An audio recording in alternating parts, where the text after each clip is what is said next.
También soñé cuentos de ilusión desde mi niñez, y fue un sueño azul el que me engañó en mi juventud.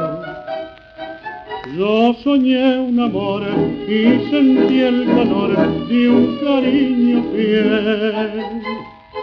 Los tesoros que forjé, locamente derroché, siempre sueño fui feliz al calor de esas caricias que después no conocí.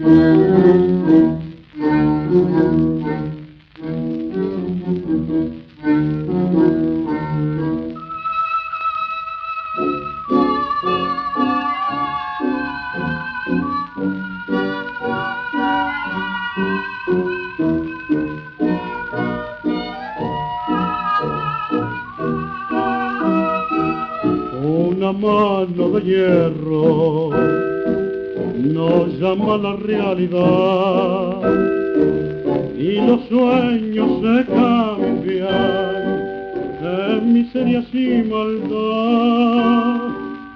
Yo quisiera soñar y dormir de una vez para no despertar.